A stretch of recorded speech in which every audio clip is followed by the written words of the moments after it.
भोली भाली निशा की सास रमोला एक तेज तर्रार औरत थी। निशा के भोलेपन को लेकर रमोला को हमेशा चिंता सताती रहती थी। अरे मेरी भोली बहू, तू सचमुच कितनी भोली है। अरे तू जानती भी है ये दुनिया कितनी शैतान है। ऐसी दुनिया में तू अकेले कैसे रहेगी। सासू माँ, जहाँ बुराई होती है वहाँ अच्छाई भी होती है। इसी तरह जहाँ बुरे लोग होते हैं वहाँ कुछ अच्छे लोग भी होते हैं। पर हम कुछ अच्छे लोग भी बहुत कुछ कर सकते हैं। वैसे तेरी बातें ना मेरे सिर के ऊपर से जाती है, लेकिन एक बात तो मुझे अच्छे से समझ आ गई कि खून अपने खून पर ही जाता है।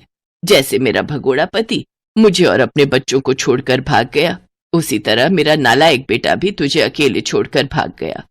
इसीलिए मुझे तेरी चिंता सताती है। सासू माँ, आप हैं ना मेरे साथ, तो फिर मुझे किसी बात की चिंता नहीं। अच्छा सासू माँ, वैसे आप कहाँ काम करने जाती हैं? मुझे वहां का नंबर दे दीजिए ताकि मैं उन्हें कह सकूं कि आपको रात की जगह दिन की शिफ्ट में बुलाएं। आप रात को काम पर जाती हैं तो मुझे आपकी बहुत चिंता सताती है। निशा की बात सुनकर रमोला घबरा जाती है और बिना कोई जवाब दिए वहां से चली जाती है। ऐसे ही कुछ दिन बीत जाते हैं। फिर एक दिन रमोला बहुत सारे पैसे लेकर घर आती है।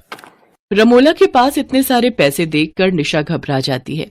हे राम, सासू माँ, आपके पास इतने सारे पैसे कहाँ से आए? आप आखिरकार ऐसा कौन सा काम कर रही हैं?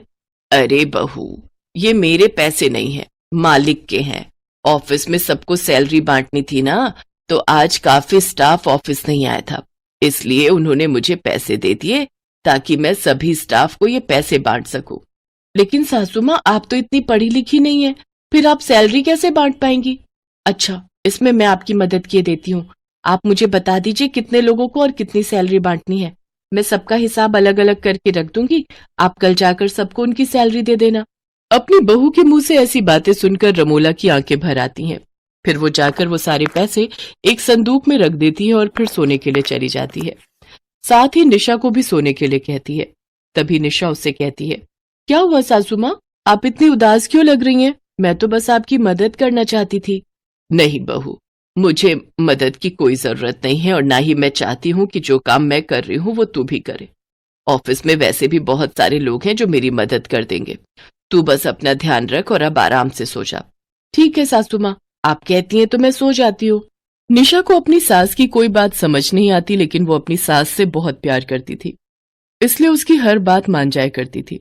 निशा हर किसी की मदद के लिए हमेशा तैयार रहती थी। उसे दूसरों की मदद करना बहुत अच्छा लगता था। तो वहीं रमोला का स्वभाव उससे अलग था।